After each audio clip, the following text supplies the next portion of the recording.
ஆச்சி மசாலா. எந்த சமையலும் ருசி தேடும் ரகசியம். 20 ரூபாய்.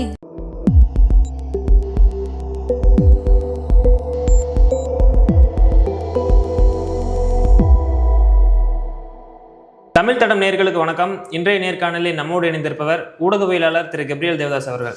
சார் வணக்கம். வணக்கம் சார். நேற்றைக்கு விஜய் அவர்கள் திருச்சி விமான நிலையத்தில் பார்க்கும்போதே துரை வைகோ அவர்கள் அவரை ஷால்வையெல்லாம் போட்டு வெல்கம் பண்ணியிருந்தார். அதற்கப்புறமா அவர் ப்ரெஸ்ஸை சந்தித்து பேசும்போது அவர் என்ன சொன்னார் அப்படின்னா, துரதிருஷ்டவசமாக நாங்கள் டிஎம்கேவோட சின்னத்தில் போட்டிட்டதுனால எங்களால் விஜய் அவர்களுக்கு ஆதரவு தெரிவிக்க முடியல. இன்னும் ஒரு சில நாட்களில் நாங்கள் கட்சி பொதுக்குழுவை கூட்டி விஜய் அவர்களுக்கு ஆதரவு தெரிவிக்கலாமா வேண்டாமா, அவங்க கூட கூட்டணி வைக்கலாம் அப்படிங்கிற ஒரு முடிவு எடுக்கப்படுவதாக சொல்கிறாங்க. நீங்கள் எப்படி பார்க்குறீங்க இது? இப்போ வைகோ அவர்கள் சொன்னார்ல, துரதிருஷ்டவசமாக நாங்கள் திமுக சின்னத்தில் போட்டிட்டனால தாவேக்காவுக்கு ஆதரவு தெரிவிக்க முடியலன்னு. துரதிருஷ்டவசமாக அவர் திமுக சின்னத்தில் மதிமுக போட்டியிட்டதால தான் 2 சீட் ஜெயிச்சாங்க. இல்லைனா அந்த 2 வந்திருக்காது. அது மட்டும் இல்லாமல் அது ஏதோ துரதிருஷ்டவசமாக நடந்த விஷயம்லாம் கிடையாது. நீங்கள் தெரிஞ்சுதான் பண்ணீங்க. ஏன்னா திமுக ஜெயிச்சிடும்னு நினச்சி நீங்கள் அங்கே போனீங்க. திமுக உங்களை டவுன் சைஸ் பண்ணாங்க. 6 சீட் கொடுத்த திமுக உங்களுக்கு 4 சீட் தான் கொடுத்தாங்க. அது ஒரு விதமான ஒரு இன்சல்ட் தான். உங்களை டவுன் சைஸ் பண்ணுறாங்க, உங்களை சுருக்குறாங்க. இருந்தாலும் அதை நீங்கள் ஏற்றுக்கிட்டீங்க. உங்களோட சின்னத்துலேயும் உங்களை போட்டியிட அனுமதிக்கல, உங்களோட சீட்ஸையும் கம்மி பண்ணாங்க. இருந்தாலும் இதெல்லாம் நீங்கள் ஏற்றுக்கிட்டீங்க. அதுக்கான காரணம் என்னன்னா, திமுக ஜெயிப்பாங்கன்னு நம்பி நீங்க அந்த வண்டியில ஏறினீங்க. இப்ப திமுக ஜெயிக்கல, தாவேக்கா பிகெஸ்ட் பார்ட்டியா உருவாகுறாங்க தேர்தலுக்கு அப்புறம். உடனே இப்ப என்ன பண்றீங்க? தாவேக்கா பக்கம் போக முயற்சி பண்றீங்க. திமுக ஜெயிக்கும்னு நினைக்கும் போது திமுக பக்கம் போனீங்க. இப்ப தாவேக்கா தமிழ்நாட்டுல மிகப்பெரிய ஒரு கட்சியா உருவானதுக்கு அப்புறம் தாவேக்கா பின்னாடி போறீங்க. ஸோ உங்களுக்கு யாரு ஜெயிச்சாலும் அவங்க கூட நம்ம போகணும். அவ்வளோதான் உங்களோட அரசியல். 2வது இதில் முக்கியமான விஷயம் என்னன்னா, தாவேக்காவை பொறுத்தளவில் இப்போ ஒரு ஸ்ட்ராட்டஜியை கையில் எடுக்கிறாங்க. ஒரு சைடில் திமுகவை பலவீனப்படுத்தணும், இன்னொரு சைடில் அதிமுகவை இல்லாமல் பண்ணிடணும். ஸோ எப்படி திமுகவை பலவீனப்படுத்தணும், அதிமுகவை இல்லாமல் பண்ணிடணும். அதிமுக இருக்க இடத்துல நம்ம உட்காரணும், அதிமுக இருக்க இடத்துல நம்ம உட்கார்ந்து பலவீனமான திமுக எதிர்த்து அரசியல் பண்ணணும். அப்போ திமுகவால் எழும்பி வர முடியாது. அந்த வேலையை பார்க்குறாங்க. ஸோ திமுகவோட கூட்டணியை உடைச்சாச்சு. இப்போ அவங்களுக்கு எம்டிஎம்கேவோட தேவையே கிடையாது. பட் இருந்தாலும் துரை வைகோ இதெல்லாம் பேசுகிறாருன்னா சும்மா ஒன்றும் பேசியிருக்க மாட்டார்ல அவர். அப்போ ஏதோ ஒரு வகையில் பேக்ரவுண்டில் ஏதோ ஒரு பேச்சுவார்த்தைகள் ஏதோ போயிருக்கும். ஒரு கட்சி 2 எம்எல்ஏவோட நீங்கள் இருக்கீங்க, சும்மா ஒன்றும் நீங்கள் சப்போர்ட் பண்ணிட மாட்டீங்களா? சப்போர்ட் பண்ணி விஜய் அவர்களுக்கு ஃபேவரபுளாக இப்படி பேசணும்னு அவசியம் இல்லையா? அதுவும் நீங்கள் கூட்டணியில் இருக்கக்கூடிய திமுகவை விமர்சித்து பேசுகிறீங்க. இதெல்லாம் நீங்கள் செய்கிறீங்கன்னா ஏதோ ஒரு வகையில் ஒரு டோர் அங்கேருந்து ஓப்பன் ஆகுது. இல்லை, இது இப்படி பார்க்கலாமா? ஏன்னா இப்போ டிஎம்கேல அவங்க கூட்டணியில் இருக்கும்போது அவங்களுக்கான ஸ்பெஷல் ஐடென்டிட்டி அப்படிங்கிறதே ஒன்றும் கிடையாது. இவங்களோட சின்னத்தில் தான் போட்டிடுறாங்க, இவங்க சொல்கிற இடத்துல தான் இருக்காங்க போது இவங்க ஒரு கட்சி இருக்காங்க, இப்படி ஒரு கூட்டணி இருக்குதா அப்படிங்கிறதே பெரும்பாலும் வெளியே தெரியாது. இப்போ டிவிகேக்கு போயிட்டோம்னா இவங்களுக்குன்னு ஒரு தனி அடையாளம் வரும், இவங்களுக்குன்னு ஒரு கூட்டணி, இவங்களும் ஒரு சிம்பிள் ஒரு. அதெல்லாம் நான் குறை சொல்லவே இல்லைங்க. ஆனால் நான் சொல்ல வர பாயிண்ட் ரொம்ப சிம்பிள். நீங்கள் இன்னைக்கு தாவேக்கா பக்கம் போகணும்னு விரும்புறீங்க, திமுகவை விமர்சிக்கிறீங்க. அப்போ முதல்ல தாவேக்கா பக்கம் இருந்து ஒரு டோர் ஓப்பன் ஆகணும்ல, ஒரு கதவை திறந்தா தானே நீங்கள் இதெல்லாம் பேசுவீங்க. தாவேக்கா சைடில் உங்ககிட்ட வரவே இல்லைன்னா நீங்கள் இதெல்லாம் பேச மாட்டீங்கல்ல. ஸோ தாவேக்கா பக்கம் போகிறதுக்கு ஒரு வாய்ப்பு இருக்குது, தாவேக்காவிலையும் அதுக்கு விருப்பம் தெரிவிக்கிறாங்க அப்படின்ற பட்சத்தில் இதெல்லாம் பண்ண ஆரம்பிப்பீங்க. ஸோ அதுதான் என்னோட பாயிண்ட். அப்போ தாவேக்கா சைடில் என்ன பண்ணுறாங்க? திமுகவை வீக் ஆகணும், திமுகவோட அலைன்ஸை உடைக்கணும். அதுதான் அவங்களோட பிளானாக இருக்குது. இப்போ துரை வைகோ அவர்கள் சொல்கிற மாதிரி பெரிய துரதிருஷ்டவசமாலாம் எதுவும் நடக்கல. 4 சீட்டுங்க, உங்களுக்கு 4 சீட் கொடுத்துருக்காங்க. அந்த 4 சீட்டையும் திமுக சின்னத்தில் நீங்கள் போட்டிடுறீங்க. அது எவ்வளோ பெரிய அவமானம். நீங்கள் திமுக சின்னத்தில் போட்டிட்டு நீங்கள் ஜெயிக்கிறீங்கன்னா அவங்க திமுக எம்எல்ஏஸ், அதை தெரிஞ்சும் நீங்கள் ஏற்றுக்கிறீங்க. இன்னைக்கும் உங்களால் விஜய் அவர்களை ஏன் ஆதரிக்க முடியல? ஏன்னா டெக்னிக்கலாக அவங்களாம் திமுக எம்எல்ஏஸ். உங்களுக்கு இப்போ 2 எம்எல்ஏஸ் இருக்காங்க, 2 பேரும் இப்போ திமுகவோட எம்எல்ஏஸ் அவங்க. ஸோ உங்களால் இந்த விஷயங்கள்லாம் பண்ண முடியாது. இதெல்லாம் தெரிந்தும் பரவாயில்ல, நம்ம திமுக சின்னத்திலே போட்டிடுவோம், பெருசாக ரெசிஸ்ட் கூட பண்ணல. தொடக்கத்தில் என்ன சொன்னாங்கன்னா, சீர்காழியில் மட்டும் நம்ம தனி சின்னத்தில் நம்ம போட்டிடலாம், ஏன்னா நம்ம கட்சியோட அடையாளத்தை பாதுகாக்கணும் அப்படின்றதுக்காக சீர்காழியில் மட்டும் தனி சின்னத்தில் போட்டிடலாம் அப்படின்ற விஷயங்கள்லாம் பேசுனீங்க. அதுக்கப்புறம் அதையும் நீங்கள் விட்டு கொடுத்துட்டீங்க. அங்கேயும் நீங்கள் திமுக சின்னத்தில் தான் நீங்கள் போட்டிடுறீங்க. இப்போ நீங்கள் என்ன பேசுறீங்கன்னா, துரதிருஷ்டவசமாக இது நடந்ததுன்னு பேசுறீங்க. துரதிருஷ்டவசமாலாம் நடக்கல, அதிகார வெறியில் நீங்கள் அதை பண்ணீங்க. இன்னைக்கு திரும்பவும் அதிகாரம் வேற ஒரு கட்சி கைக்கு போனதுக்கு அப்புறம் அதே அதிகார வெறியில தாவேகா பின்னாடி ஓடிட்டு இருக்கீங்க. என்னை பொறுத்தவரை இந்த சிறிய கட்சிகளுக்கெல்லாம் இது ஒரு பெரிய வாய்ப்பா மாறிடுச்சு. விசிகேவா இருக்கட்டும், காங்கிரஸா இருக்கட்டும், ஐயுஎம்எல்லா இருக்கட்டும், இடதுசாரிகளா இருக்கட்டும், இன்னைக்கு எம்டிஎம்கேவா இருக்கட்டும், இவங்க எல்லாத்துக்கும் பார்த்தோம்னா இப்போ ஒரு டிமாண்ட் கிரியேட் ஆயிருச்சு. நான் ஆக்சுவலா எலெக்ஷனுக்கு முன்னாடி என்ன யோசிச்சேன்னா, சிறிய கட்சிகளுக்கு ஃபியூச்சர்ல பெரிய ரோல் இருக்காதுன்னு நினைச்சேன். சிறிய கட்சிகள் பலவீனப்பட்டுக்கிட்டே இருக்காங்க, ஸோ சீக்கிரமா சிறிய கட்சிகள் காணாம போயிருவாங்கன்னு நினைச்சேன். ஆனா இந்த எலெக்ஷனை பொறுத்தளவுல சிறிய கட்சிகள் ஒன்றும் பலம் பெறல, சிறிய கட்சிகள் பலவீனமா தான் இருக்காங்க. ஆனா ஏதோ ஒரு வகையில தமிழ்நாட்டிலே இருக்கக்கூடிய மிகப்பெரிய கட்சி சிறிய கட்சிகளை சார்ந்து இருக்கணுன்ற ஒரு சூழல் ஏற்பட்டிருக்கு இப்ப. ஸோ உடனே இப்ப சிறிய கட்சிகளுக்கெல்லாம் டிமாண்ட் அதிகமாயிருச்சு. இப்ப பார்த்தோம்னா இந்த சிறிய கட்சிகளோட தலைவர்கள் பேசுறது, அவங்க சொல்லக்கூடிய ஒவ்வொரு ஸ்டேட்மெண்ட்டுக்கும் பெரிய முக்கியத்துவம் கிடைக்குது. இன்னைக்கும் பார்த்தோம்னா எம்டிஎம்கேவுக்கு என்ன வேல்யூ இருக்கு? இன்னைக்கு ஒரு வேல்யூவும் கிடையாது, பெரிய ஓட் பேஸ் கிடையாது. உங்ககிட்ட இருக்கக்கூடிய 2 எம்எல்ஏஸுமே டிஎம்கே சிம்பல்ல போட்டிட்டு இருக்காங்க. ஸோ உங்களால தாவேக்காவுக்கும் சப்போர்ட் பண்ண முடியாது. ஸோ லிட்டரலா எம்டிஎம்கேவால தாவேக்காவுக்கு ஒரு பிரயோஜனமும் கிடையாது. ஆனா எம்டிஎம்கேவை யூஸ் பண்ணி தாவேக்கா ஒரே ஒரு வேலையை மட்டும் பண்ணலாம், டிஎம்கே ஓட்ஸை பிரிக்கலாம், திமுக கூட்டணியை உடைச்சிடலாம். அதுதான் அவங்க பண்ண முயற்சி பண்றாங்க. தாவேக்காவுக்கு எம்டிஎம்கேல இந்த ஒரே ஒரு பிரயோஜனம் மட்டும்தான். ஆனால் அது டிஎம்கேக்கு அஃபர்ட் ஆகுமான்னு ஒன்று இருக்குல்ல. இப்போ எம்டிஎம்கே டிஎம்கே விட்டு போனதுனால டிஎம்கேக்கு எதனா பாதிப்பு ஏற்படுமா? டிஎம்கேவுக்கு ஒரு பாதிப்பும் ஏற்படாதுன்னா தாவேக்கா அதை பண்ணவே மாட்டாங்கல்ல. டிஎம்கேவுக்கு ஒரு பாதிப்புமே இல்லைன்னா அப்ப எதுக்கு இந்த விஷயங்கள்லாம் அவங்க பேசணும்? சரி ரைட்டு, பாதிப்பே இல்லை, ரைட்டு இருந்துட்டு போங்கன்னு விட்டுலாமே. இப்போ ஒன்று என்னன்னா ஒரு நரேட்டிவ் செட் பண்ணலாம். திமுக கூட்டணி உடஞ்சிருச்சு, விரிசல், திமுக வீக்கா இருக்கு, ஏற்கனவே பலவீனமாக தான் இருக்கு, திமுக கூட்டணி ஒன்றும் கிடையாது, இப்போ முக்கியமான கட்சிகள்லாம் வெளியேறியாச்சு, இருக்கக்கூடிய மற்ற கட்சிகளையும் கழட்டியாச்சுன்னா, எம்டிஎம்கேயும் வெளியே போயாச்சுன்னா திமுக ரொம்ப ரொம்ப பலவீனமா இருக்காங்கன்ற ஒரு தோற்றத்தை ஏற்படுத்தும். நான் பார்த்த அளவில் தாவேக்கா கவர்மெண்ட் ஃபார்ம் ஆனதுக்கப்புறம் இப்போ வரைக்கும் அவங்க பெருசாக நிர்வாகத்திலலாம் பெருசாக ஃபோக்கஸ் பண்ணல. நரேட்டிவ் செட் பண்ணுறது, அதிமுகவை பலவீனப்படுத்துறது, இந்த அரசியல் காய்கள் நகர்த்துவாங்கல்ல, பிஜேபி இதை பண்ணுவாங்க.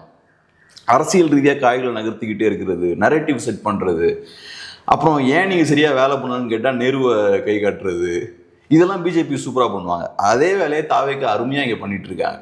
இப்போ இந்த விஷயங்கள்லாம் அதோட ஒரு பார்ட்டு தான். திமுகவை முடிஞ்ச அளவுக்கு பலவீனமாக நம்ம வைக்கணும். இன்னொரு சைடில் அதிமுகன்ற கட்சியே இருக்கக்கூடாது, அந்த இடத்துல நம்ம உட்காந்துக்கணும்.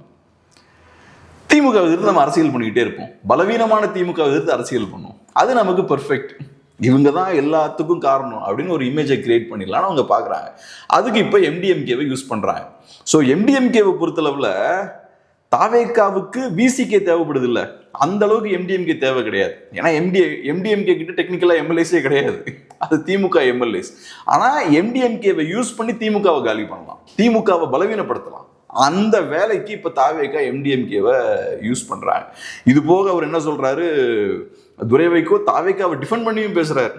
குதிரை பேரம்னா நம்ம சொல்லக்கூடாதான், நீங்கள் அங்கே போய் சரண்டர் ஆகிறது ஒன்று, மற்றவங்கள குதிரை பேரம்லாம் சொல்லக்கூடாதுன்னா அது அப்படிலாம் நம்ம சொல்லக்கூடாது, அப்படிலாம் எதுவும் இல்லை அப்படின்னு அவர் பேசுகிறார். நடந்தது அப்பட்டமான குதிரை பேரம். கேட்டால் இதுக்கு முன்னாடி இருந்த நிறைய தலைவர்களை அவர் பாயிண்ட் பண்ணி காட்டுறாரு, அவங்களும் இதே மாதிரி அதிமுகலேருந்து திமுகவுக்கு போனாங்க அப்படின்ற மாதிரி சொல்கிறார். அதுவும் இதுவும் ஒன்றும் கிடையாது. இது எலெக்ஷன் நடந்து முடிஞ்சதுக்கப்புறம் தாவேக்காவுக்கு சிங்கிள் மெஜாரிட்டி இல்லை, தாவேக்காவுக்கு எக்ஸ்ட்ரா சில எம்எல்ஏஸ் தேவைப்படுறாங்க. அப்படிப்பட்ட ஒரு சூழல் இருக்கும்போது அதிமுக கூடிய சில எம்எல்ஏஸ் ராஜினாமா பண்ணிட்டு அங்கே போய் சேர்றாங்க. இதுவும் அதுவும் ஒன்றும் கிடையாது, இது அப்பட்டமான ஒரு, இது குதிரை பேரம் நடந்தது நடக்கலன்றதை தாண்டி அப்பட்டமான தவறான விஷயம். உங்களுக்கு சில எம்எல்ஏஸ் தேவைப்படும் போது அங்கிருந்து மக்களோட தீர்ப்பை மதிக்காம எலெக்ஷன் முடிஞ்ச உடனேயுமே அந்த மை கூட இன்னும் அழியல, கையில் அப்படியே தான் இருக்கு, அதுக்குள்ள ரிசைன் பண்ணிட்டு வராங்க. அப்ப நீங்க மக்களையும் மதிக்கல, அரசியல் கொள்கை கோட்பாடு எதையுமே மதிக்கல, தாவேக்காவுக்கு தேவை இருக்குன்னு அங்கிருந்து நீங்க கிளம்பி போறீங்க. கேட்டா அம்மா ஜெயலலிதா அவர்களோட ஆட்சியை பார்த்தோன்றீங்க 15 நாள்ல, 15 நாள் கூட ஆயிருக்காதுன்னு நினைக்கிறேன் அந்த எம்எல்ஏலாம் அதை பேசும்போது. ஸோ அதனால இன்னைக்கு மதிமுகவுக்கு தேவை இருக்கு, ஏதோ ஒரு டோர் நமக்கு ஓப்பன் ஆகுது அப்படின்னு டக்குன்னு பாஞ்சிடலாம் உள்ள அப்படின்னு உள்ள குதிக்கிறாங்க.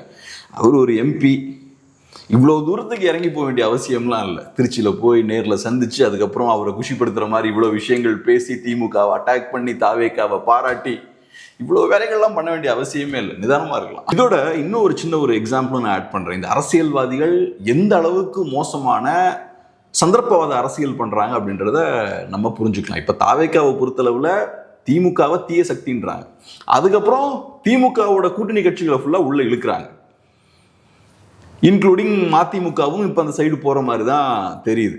ஸோ ஒன்று தாவேக்காவுக்கு ஒரு அரசியலும் கிடையாது. நீங்க தீய சக்தின்னு சொல்லிட்டு அந்த கூட்டணி கட்சிகளை ஃபுல்லா இழுக்கிறதுனா கல்லாப்பட்டி கூட்டணின்னு வேற சொல்லியிருக்கீங்க.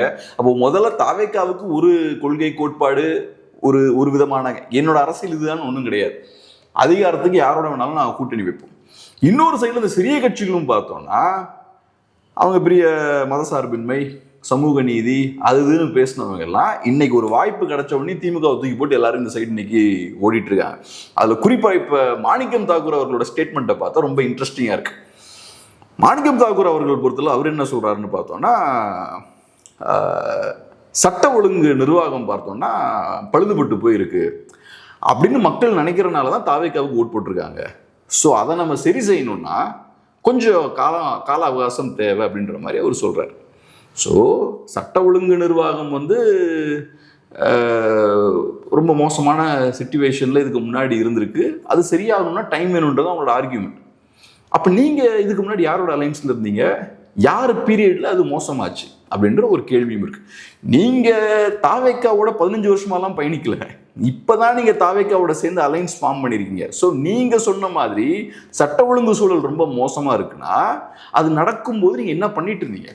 திமுகவோட 5 வருஷம் நீங்கள் பயணிச்சிங்கல்ல திமுக பவரில் இருக்கும்போது, அதுக்கு முன்னாடி ஏறக்குறைய 20 வருஷம் நீங்கள் திமுகவோட பயணிச்சிருக்கீங்க, திமுகவோட அலைன்ஸ் ஃபார்ம் பண்ணியிருக்கீங்க.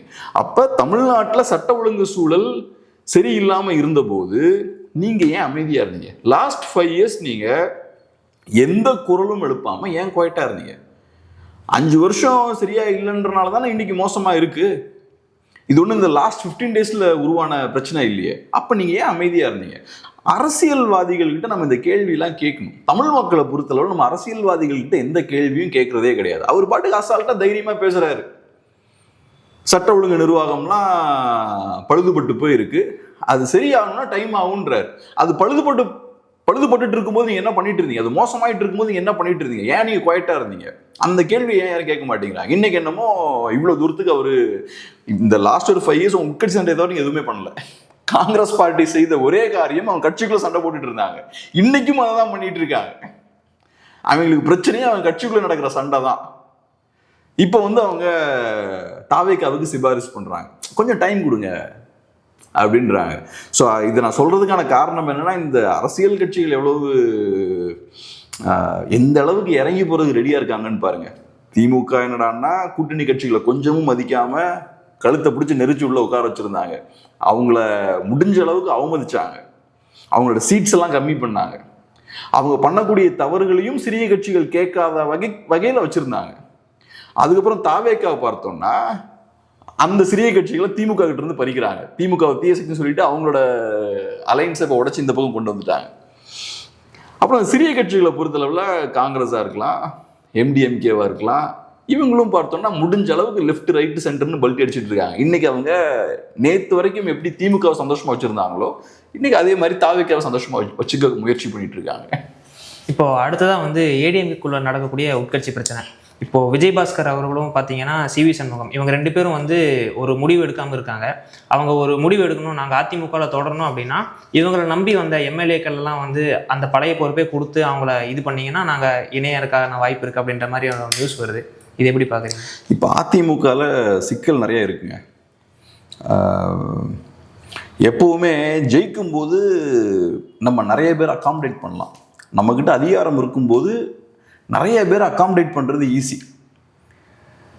இப்போ தாவேக்காவால் நிறைய சிறிய கட்சிகளை அகாமடேட் பண்ண முடியுது. எம்டிஎம்கே இன்னைக்கு அங்கே போக விருப்பப்படுறாங்கன்னா அவங்களும் ஏதோ வகையில் அவங்களுக்கு அகாமடேட் பண்ண முடியுது. ஒரு காலத்தில் திமுகவும் அதை பண்ணிட்டு இருந்தாங்க, சிறிய கட்சிகள் எல்லாத்தையும் அகாமடேட் பண்ணாங்க, ஒரு பெரிய அலைன்ஸ் ஃபார்ம் பண்ணாங்க. நீங்கள் ஜெயிச்சிட்டு இருக்கீங்க, ஜெயிக்க போறீங்க அப்படின்ற ஒரு சூழல் இருந்ததுன்னா எல்லாரையும் நீங்கள் அகாமடேட் பண்ணிடலாம், உங்ககிட்ட நிறைய ஸ்பேஸ் இருக்கும்.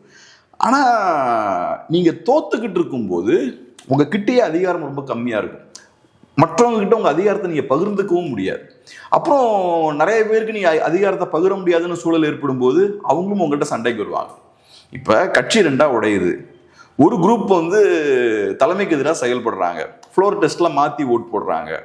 அதுக்கப்புறம் அந்த சைடு போகிறதுக்கான முயற்சிகளில் ஈடுபடுறாங்க. அது எதுவுமே நடக்கல. உடனே இபிஎஸ் என்ன பண்ணுறாரு, புது மாவட்ட செயலாளர்களை நியமிக்கிறாரு, அவருக்கு விசுவாசமான ஆட்களை நியமிக்கிறார். அதுக்கப்புறம் அவங்க இங்கே வராங்க.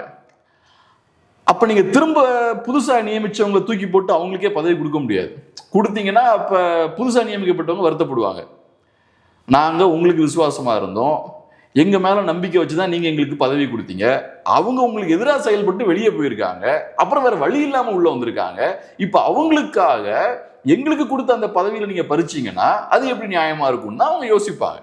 ஸோ இது நியாயமான ஒரு கேள்வியாக தான் இருக்கும். இப்போ சிக்கல் என்னன்னா, நிறைய பேருக்கு அதிகாரம் வேணும்னு விருப்பம் இருக்கு அதிமுகவில், ஆனால் அங்கே அதை பகிர்ந்து கொடுக்கறதுக்கு ஸ்பேஸ் இல்லை.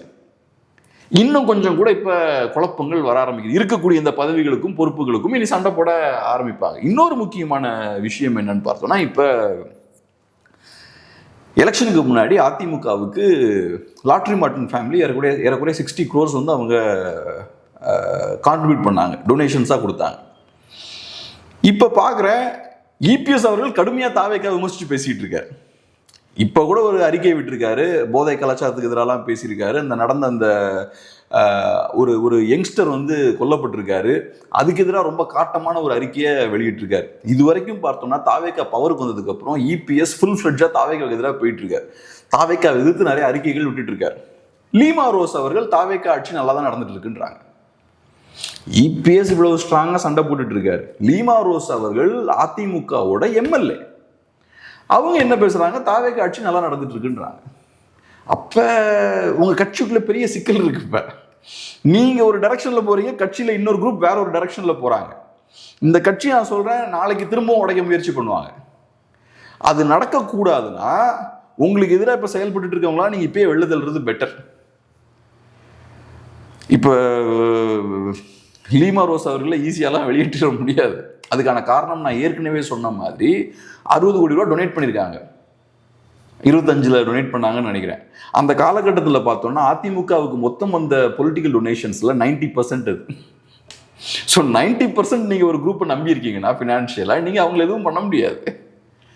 ஆனால் இந்த சிக்கல் உங்களுக்கு இருக்கு. இப்போ நாளைக்கே தாவேக்காவுக்கு ஏதோ ஒரு பிரச்சனை வருதுன்னு வச்சுப்போம், அந்த சிறிய கூட்டணி கட்சிகள்லாம் உடச்சிட்டு வெளில போகிறாங்கன்னு வச்சுப்போம், அவங்க திரும்ப அதிமுக எம்எல்ஏஸை திரும்ப கொண்டு வரலாம் முயற்சி பண்ண மாட்டாங்கலாம் கிடையாது. ஸோ அதனால் இபிஎஸை பொறுத்தளவில் நிறைய பிரச்சனைகள் இருக்குது, கட்சிக்கு உள்ளேயே நிறைய முரண்கள் இருக்குது. அப்புறம் எப்போவுமே தோக்கும் போது உங்களை நோக்கி நிறைய கேள்விகளும் வரும். இப்போ ராஜ்சத்தியன் அவர்கள் நேற்று ஒரு சோஷியல் மீடியா போஸ்ட் ஒன்று போட்டுட்டு அப்புறம் டெலிட் பண்ணியிருக்காரு போல. அதில் அவர் சொல்கிற விஷயம் என்னென்னா, யங்ஸ்டர்ஸுக்கெல்லாம் வழி கொடுங்க, வாய்ப்பு கொடுங்க அப்படின்னு அவர் அதில் போடுறாரு. இப்போ ஜெயிக்கும் போது இந்த மாதிரியான கேள்விகள்லாம் வராது, தோக்கும் போது தான் எல்லாருமே யோசிக்க ஆரம்பிப்பாங்க, தோல்விக்கான காரணம் என்ன அப்படின்னு யோசிப்பாங்க. அப்புறம் ஒவ்வொருத்தவங்களும் ஒவ்வொரு வாதங்களை முன்வைப்பாங்க. இளைஞர்களுக்கு நீங்கள் வாய்ப்பு கொடுக்கல அதனால தான் தோத்தோன்ற ஆர்கியூமெண்ட் வரும். ஸோ இப்போ ராஜ்சத்தியன் அவர்கள் இளைஞர்களுக்கும் வழி விடுங்க அப்படின்னு போடுறாரு, அதுக்கப்புறம் அதை டெலீட் பண்ணுறாரு. ஸோ இப்போ ஒரு போஸ்ட்டை நீங்கள் ஓப்பனாக போடுறீங்கனாலே லீடர்ஷிப்பை சேலஞ்ச் பண்ணுறீங்கன்னு அர்த்தம். நார்மலாக உங்களுக்கு அதிருப்தி தான் என்ன பண்ணுவீங்க, தனியாக போய் பர்சனலாக ப்ரைவேட்டாக தலைவர்கிட்ட அதை கம்யூனிகேட் பண்ணுவீங்க, இல்லாட்டி உங்களுக்கு மேலே இருக்கவங்ககிட்ட அதை கன்வே பண்ணுவீங்க. ஆனால் வெளியே வந்து அந்த போஸ்ட்டை போடும்போது லீடர்ஷிப்பை சேலஞ்ச் பண்ணுறதுக்கு சமம். அதே மாதிரி இப்போ சமீபமாக ஒரு துயரமான ஒரு சம்பவம், அதிமுகவோட ஒரு கட்சிக்காரர் ஒருத்தர் வந்து சூசைட் பண்ணிட்டார், தீக்குளிச்சு அவர் இறந்துட்டார். ரொம்ப துயரமான ஒரு சம்பவம். என்னை பொறுத்தளவில் அரசியல்வாதிகளுக்காகலாம் நீங்கள் இந்த மாதிரி உயிரை தூக்கி போட்டுன்ற அவசியம் கிடையாது. ஏன்னா அப்போ அவருக்கு 2 வயசு குழந்தை ஒருத்தங்க இருக்காங்க, அவங்க ஒய்ஃப்மே ரொம்ப யங்கான ஒருத்தங்க தான். ஸோ அப்படி இருக்கும்போது அரசியல்வாதிகளுக்காக ஒரு கட்சிக்காக நீங்கள் உங்கள் லைஃப்பெல்லாம் சாக்ரிஃபைஸ் பண்ண வேண்டிய அவசியமே கிடையாது. இதை நான் ஏன் சொல்கிறேன்னா, இங்கே இருக்கக்கூடிய கட்சிகளும் சரி, இங்கே இருக்கக்கூடிய அரசியல் கட்சி தலைவர்களும் சரி ஒன்றும் அவ்வளோ உன்னதமானவர்கள்லாம் கிடையாது. நீங்கள் உங்கள் உயிரை துச்சமாக நினச்சி தூக்கி போடுற அளவுக்கு இங்கே இருக்கக்கூடிய அரசியல்வாதிகள்லாம் புனிதர்கள் கிடையாது. எல்லா கட்சியும் நான் சொல்கிறேன், எல்லாம் இங்கே பணம் விளையாண்டுட்டு இருக்கக்கூடிய இடம் அரசியல்.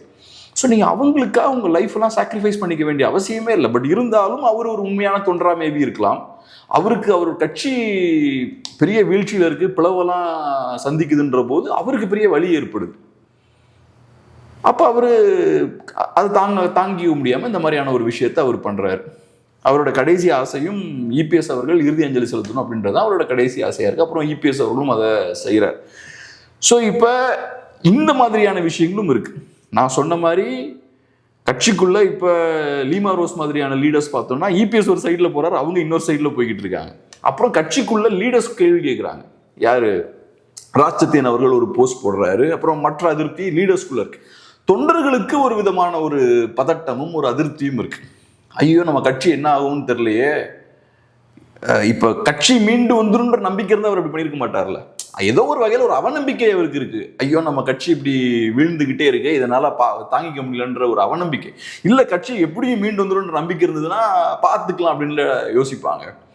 ஸோ அதனால் இந்த மாதிரி ஏகப்பட்ட சிக்கல்கள் அதிமுகவில் இருக்குது. இது போக போக அதிகரிக்கவும் வாய்ப்பு இருக்குது.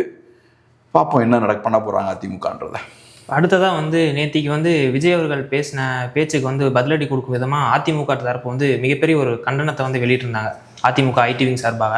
அதில் அவங்க என்ன சொல்கிறாங்க அப்படின்னா வந்து இப்படி கத்திப்படம் மாதிரி கத்தி பேசினாலாம் வந்து பொய் வந்து உண்மை அப்படின்ற மாதிரியான ப்ரூஃப் வந்து ஆயிராது. ஒரு தவறு நடக்குதுன்னா அதில் வந்து பொறுப்பேற்கணும் அப்படிங்கிற ஒரு எந்த ஒரு மனமும் அவங்களுக்கு இல்லை. ஒரு சிஎம்மோட பொறுப்பு வந்து அவர் வந்து உணர்ந்து செயல்பட மாட்டேங்கிறார் அப்படிங்கிற மாதிரியான ஒரு அறிக்கை வெளியிட்டிருந்தாங்க. அதை எப்படி பார்க்குறீங்க? இப்போ அதிமுக பண்ணுறது கரெக்டான விஷயம்தான். அந்த ஸ்பெசிஃபிக்கான அறிக்கைக்குள்ளே நம்ம போகணும் கூட அவசியம் இல்லை. ஆனால் அவங்களோட இந்த நிலைப்பாடு இருக்குது பாருங்க, தாவேக்காவை எதிர்த்து ஃபுல் ஃப்ளெஜாக சண்டை போடணும்னு ஒரு இடத்துக்கு வந்திருக்காங்க பாருங்க. முழு சக்தியை யூஸ் பண்ணி தாவேக்காவை நாங்கள் எதிர்ப்போம் அப்படின்ற ஒரு இடத்துக்கு வந்திருக்காங்க. அது கரெக்டான ஒரு விஷயம். இந்த அறிக்கையோட நிப்பாட்டக்கூடாது. அடுத்தது களத்தில் இறங்கியும் அதிமுககாரங்க போராடணும். நிறைய பிரச்சனைகள் இருக்குது. அதிமுக மேலே இன்னைக்கும் விவசாயிகளுக்கெல்லாம் நல்ல நன்மதிப்பு இருக்குது. இப்போ விவசாயிகள் பிரச்சனை எல்லாம் போய்கிட்டு இருக்கு, விவசாயிகள்லாம் போராடிட்டு இருக்காங்க. அங்கெல்லாம் அதிமுககாரங்களும் இறங்கணும், இறங்கி அரசு மேலே அழுத்தம் போடணும். இபிஎஸ் அவர்கள் கூட கண்ணீர் விட்டு அழுதெல்லாம் சப்போர்ட் பண்ணிது விவசாயிகளுக்காக.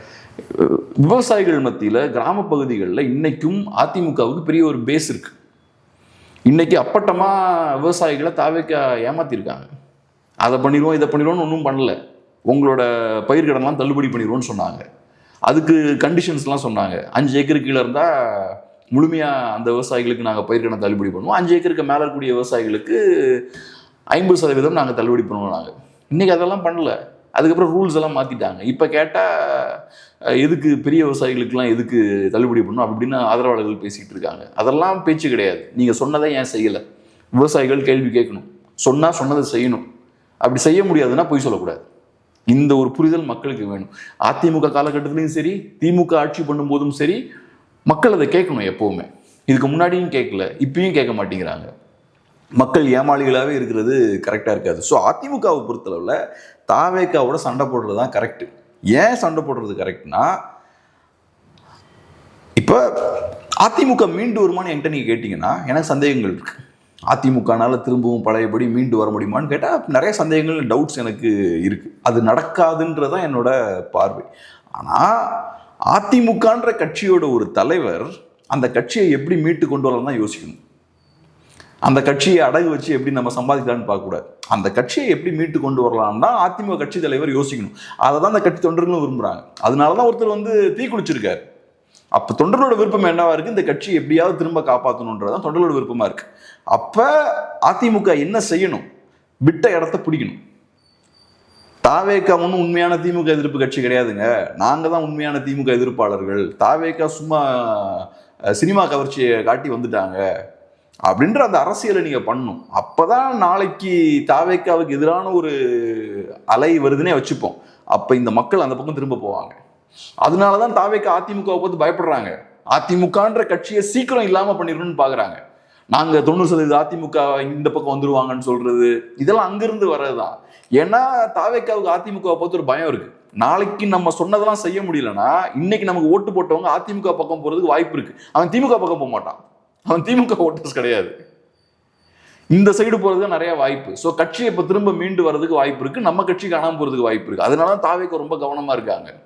ஸோ அப்படி இருக்கும்போது அதிமுகவை திரும்ப ரீபில்டு பண்ணணும்னா தாவேக்கா எதிர்த்து அரசியல் பண்ணணும், முக்கியமா திமுக எதிர்த்து அரசியல் பண்ணணும். நீங்க வெறுமனே தாவேக்கா எதிர்த்து மட்டும் அரசியல் பண்ணிட்டு இருந்தீங்கன்னா அதுவும் செல்லாது. ஏன்னா நீங்க பிரதானமா திமுக எதிர்ப்பு கட்சி, தாவேக்கா அரசியலும் திமுக எதிர்ப்பு தான்.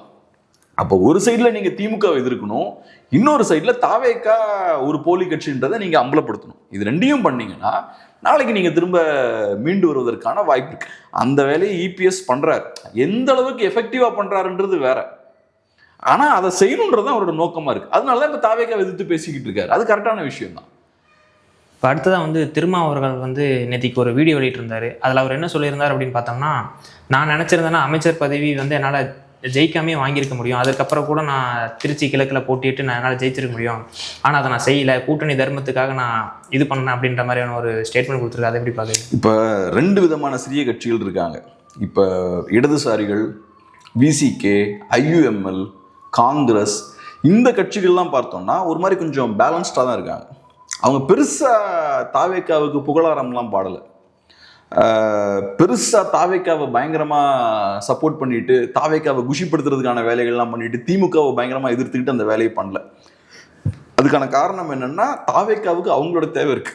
அவங்க இல்லைன்னா தாவேக்காவால் கவர்மெண்ட் ஃபார்ம் பண்ண முடியாது. இது சிறிய கட்சிகளுக்கும் தெரியும். எப்பவுமே அரசியல்வாதிகள் எந்த அளவுக்கு இறங்கி போகணுமோ அந்த அளவுக்கு தான் இறங்கி வருவாங்க.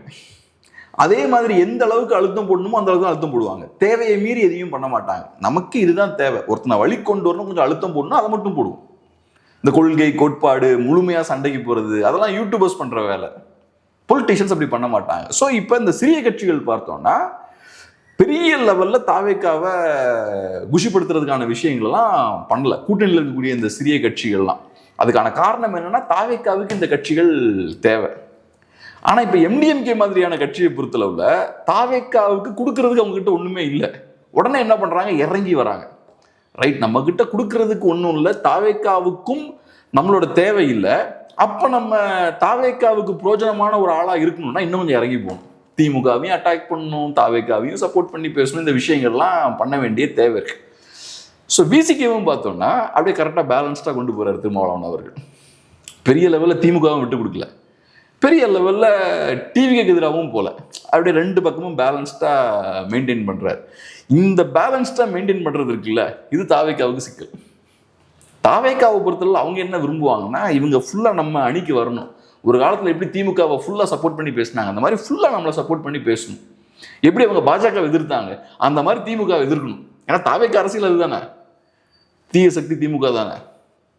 ஆனால் அந்த இடத்துக்கு சிறிய கட்சிகள் வரமாட்டேங்கிறாங்க. குறிப்பாக திருமாவளவன் அவர்கள் பேசும்போதும் நான் தாவேக்காவையும் எதிர்த்தேன், மற்ற கட்சிகளை விட அதிகமாக நான் தாவேக்காவை எதிர்த்தேன். அதுக்கு பொருள் என்ன, நீங்கள் தாவேக்காவை கடுமையாக எதிர்த்தீங்கன்னா தாவேக்கா சரியான கட்சி இல்லைன்னு தானே அர்த்தம். ஆனால் அட் த சேம் டைம் நாங்கள் சில காரணங்களுக்காக தாவேக்காவோடையும் பயணிக்கிறோம்.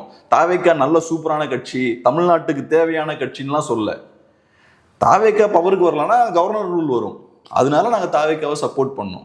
அடிக்கடி சொல்ல வேண்டிய தேவை எங்கேருந்து வருது? ஏன்னா அவர் கூட்டணிக்கு ஆதரவு கொடுத்துட்டாரு, தொடர்ச்சியாக சொல்லிக்கிட்டே வந்துட்டு இருக்காரு இந்த விஷயத்த. வந்து இது எதற்காக அவர் சொல்லிக்கிட்டே வந்து ஒரு டிஸ்ரெஸ்ட் இருக்கு அவர்கிட்ட. சிம்பிளான விஷயங்க, நீங்கள் தாவேக்கா வண்டியில் முழுசாக ஏறல. ஒரு வண்டி, ஒரு கால் தாவேக்கா மேலே இருக்கு, இன்னொரு கால் திமுக மேலே இருக்கு. அப்படி இருக்கிறது விசிகேவுக்கு நல்லது. அப்படி இருக்கும்போது என்ன ஆகும்னா, தாவேக்காவும் உங்களை லெஃப்ட் ஹேண்ட்ல டீல் பண்ண மாட்டாங்க, திமுகவும் உங்க லெஃப்ட் ஹேண்ட்ல டீல் பண்ண மாட்டாங்க. உங்களோட தேவை திமுகவுக்கும் இருக்கு, தாவேக்காவுக்கும் இருக்கு. ஸோ 2 பேருக்கும் உங்களோட தேவை இருக்கும்போது உங்களை உள்ள கொண்டு வர்றதுக்கு 2 பேருமே முயற்சி பண்ணுவாங்க, 2 பேருமே உங்களுக்கு நிறைய சலுகைகள் தருவாங்க. அப்ப அப்படிதானே இருக்கணும். நீங்க துரை வைகோ மாதிரி திமுகவை பகைச்சிக்கிட்டு ஒரு சைடு போயிட்டீங்கன்னா அப்ப அந்த போட்டி இருக்காதுல்ல, உங்களுக்காக 2 பேர் போட்டி போட மாட்டாங்கல்ல. இப்ப டேனியல் நீங்க இருக்கீங்க, ஆங்கரிங் பண்றீங்க, உங்களுக்காக உங்களை நீங்க நல்லா ஆங்கரிங் பண்றீங்கன்னு பாக்குறாங்க, 2 கம்பெனி பாக்குறாங்க, 2 பேருமே உங்களுக்காக போட்டி போடுறாங்கன்னு வச்சுப்போம். அப்பதான் உங்க சேலரி இன்க்ரீஸ் ஆகும். நான் என்ன சொல்லுவேன், இல்லை நான் டேனியலுக்கு வந்து நான் 50,000 ரூபாய் பே பண்றேன், பக்கத்து கம்பெனிக்காரர் இல்லை நான் 60,000 ரூபாய் பே பண்றேன். ஸோ 2 நிறுவனங்கள் போட்டி போடுறது உங்களுக்கு லாபமா இருக்கும். அரசியலையும் அதே மாதிரி தான், ஒரு கட்சிக்காக 2 பேர் போட்டி போடுறாங்கன்னா அந்த கட்சிக்கு நல்லது. அன்பார்ச்சுனேட்லி எம்டிஎம்கே அந்த மாதிரியான இடத்துல இல்லை. எம்டிஎம்கேயோட 2 எம்எல்ஏ சீட்ஸும் அங்கே மாட்டிக்கிட்டு இருக்கு. ஸோ திமுக ஒன்றும் கண்டுக்க மாட்டாங்க, போறீங்கன்னா போங்கன்றுவாங்க. இங்க தாவேக்காவுக்கும் பெரிய தேவையில்லை. ரைட், அவங்க இங்க வந்தாங்கன்னா கூட்டணி உடைஞ்சதுன்ற ஒரு தோற்றத்தெல்லாம் ஏற்படுத்தலாம். ஆனா அதை தாண்டி பொலிட்டிக்கலா நமக்கு பெரிய லாபம் இல்லை. ஆனா விசிகே அப்படி கிடையாது. விசிகேவோட தேவை திமுகவுக்கும் இருக்கு, தாவேக்காவுக்கும் இருக்கு. குறிப்பா தாவேக்காவுக்கு ரொம்ப அதிகமா இருக்கு. அப்ப தாவேக்காவுக்கு இன்செக்யூரிட்டி இருக்கும், இவங்க இருப்பாங்களா நம்மளை விட்டு போயிடுவாங்களா ஒரு இன்செக்யூரிட்டி இருக்கும். அப்ப விசிகே வச்சு விளையாடலாம்ல, இங்க பாரு நான் ஒன்றும் ஃபுல் கண்ட்ரோல்லாம் இல்லை, என்கிட்ட பார்த்து நடந்துக்கணும் அப்படின்ற விஷயத்த பண்ணலாம். ஸோ அதனால விசிகேவை பொறுத்தளவில் நாங்கள் ஃபுல்லாக அவங்கள்ட்ட சரண்டர் ஆகிட்டோன்றதை வெளிப்படுத்தவே இல்லை. நாங்கள் இன்னமும் உங்களை சப்போர்ட் பண்ணுறதுக்கான காரணம், உங்களுக்கு சப்போர்ட் பண்ணலன்னா கவர்னர் ரூல் வந்துடும், அதனால தான் சப்போர்ட் பண்ணுறோம். ஸோ அந்த ஸ்டாண்ட்லேயே மெயின்டைன் பண்ணிட்டு இருக்காங்க. திமுக தாவேக்கா 2 பேருக்கும் நடுவுலேயே இருக்காங்க, முழுமையாக அந்த பக்கம் போகல. அது கரெக்டான ஸ்டாண்டு தான். அதை திருமாவளவன்லாம் எடுத்துக்கிட்டிங்கன்னா ரொம்ப சீசன்டான பொலிட்டிஷியன். நான் சொன்ன இந்த கேம்லாம் பெர்ஃபெக்டாக அவருக்கு ஆட தெரியும். சாதாரண மனிதர்கள் பார்த்தீங்கன்னா அவங்களுக்கு ஈகோலாம் தலைக்கு ஏறிடும், கோவம் வந்துச்சுன்னா கோவம் தலைக்கு ஏறிடும், எதையாவது ஒரு முடிவு எடுப்பாங்க. அவங்க நம்மளை அப்படி பண்ணாங்கல்ல, இன்னைக்கு நம்ம அவங்கள போட்டு நெருக்கும் அப்படின்லாம் யோசிப்பாங்க. ஆனால் சீசன்டான பொலிட்டிஷியன் என்ன பண்ணுவாங்கன்னா இமோஷன்ஸு, கோவம், அவங்களோட ஃப்ரஸ்ட்ரேஷன் எல்லாம் ஓரமாக வச்சுருவாங்க. நமக்கு எது நல்லது, நம்ம கட்சிக்கு எது நல்லது, அதை கரெக்டாக நம்ம பண்ணுவோம்.